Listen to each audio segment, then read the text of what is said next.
Day mga backyard, and another day, another vlog.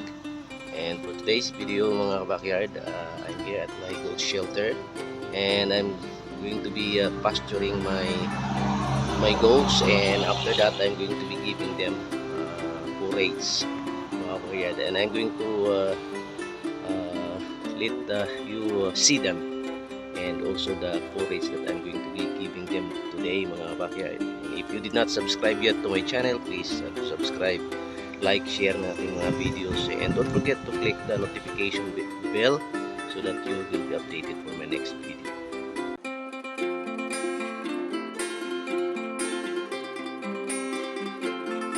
You can see mga backyard, the weather is good now, and I heard that there's another storm coming, and actually it's been raining since last night, and it's just the rain just only stopped I think couple hours ago, but then the grass here in front of our shelter is dry now, and so I decided to let my goats out and pasture them because there's no rain, and this would be the timing or perfect time for them to eat the fresh grass, and also do some exercise, and then later I'm going to be giving them their kumpay or their forage there at their shelter.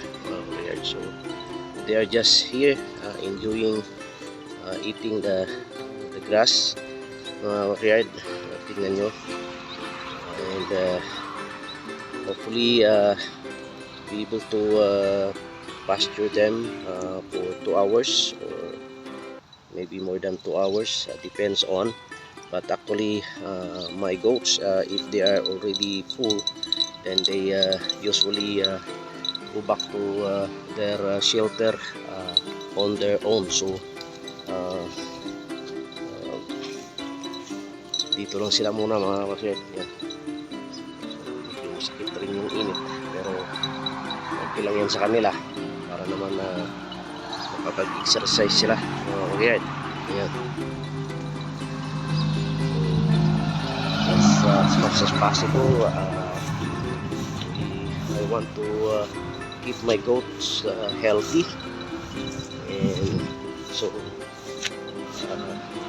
kailangan lang magsipag tayo mga backyard para alagaan sila, maghanap ng kumpay. And medyo mahirap din mga backyard sa ating mga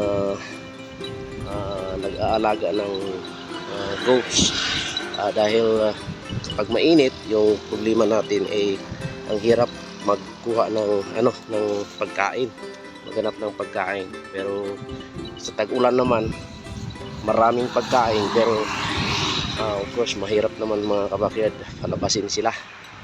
So kaya kailangan masipag tayong magkumpay. Ayan.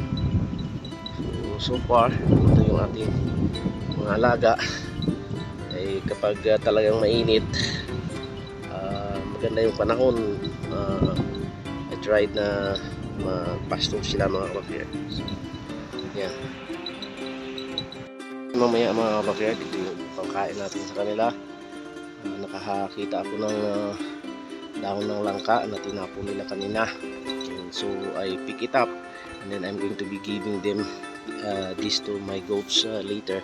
And then mayroon din tayong 4 na kaing na nagalay na kumpay na damo. Yan mga backyard, so ito yung ilagay natin sa kanila mamaya. Para siguradong busog sila mga backyard. Yan. So para maalagaan natin ng maayos yung ating mga kambing, kailangan talagang magsipag tayo maghanap ng kanilang mga pagkain. Yan.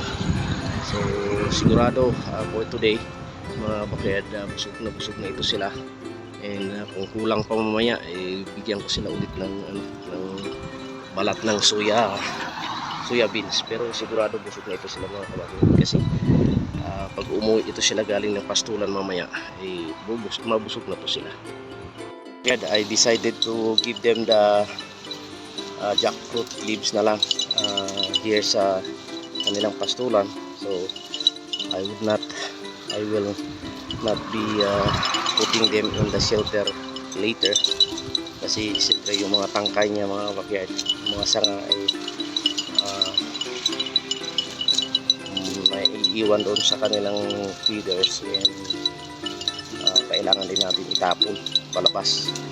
So kaunti lang naman tong dahon na lang, so kaya binigay ko na lang dito sa kanila, and mamaya yung ibigay ko doon sa kanila sa kanilang shelter ay yung na lang, yung damo, mga backyard. So yan, they're enjoying eating the jackfruit leaves, mga backyard. Yan ating mga alaga. And by the way, jackfruit leaves also is pwede natin gawin ito na unang panglunas sa ating mga alaga na nagtatai, mga backyard, to our goats and sheep that have diarrhea. This jackfruit leaves is also good for them, and also daon ng saging, and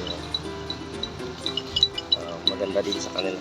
So ito, mga backyard, they are enjoying their food, mga backyard.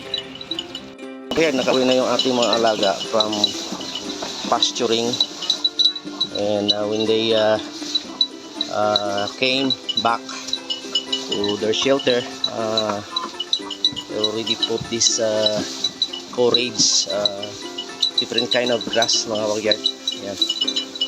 Not the same grass that they ate outside. Ito mga mahahabang damo, mga backyard. So punong-puno yung kanilang feeders, mga backyard. Puno yung kanilang feeders up and down, mga backyard. Yan. Dito, kabilaan yan, mga backyard. Sa baba. Yan. So ito yung kanilang papapakin hanggang mamayang hapon na, mga backyard. Yan, sigurado na pag naubos nila ito ay busog na ito sila, mga backyard. So linagyan ko din dito, mga backyard, para hindi sila mag-aaway. Yan, tapos ready na rin yung kanilang tubig. Dagdagan ko pa yan ng 1 galon kasi nainom na nila yung iba. Ayan. So ganito lang tayo mag-alaga dito ng ating mga alaga, panatiling healthy ang ating alaga, at saka ganda yung kanilang kalusugan. Ayan. Ayan. So tingnan nyo naman ano nila kagusto yung kanilang kumpay, mga backyard. Kung kulang pa ito mamaya, mga backyard, so dagdagan ko mamaya gabi ng soya beans hulls, or yung balat ng soya beans, kasi marami ito tayo.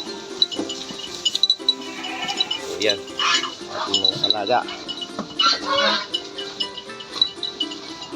So napusog na ito sila mamaya.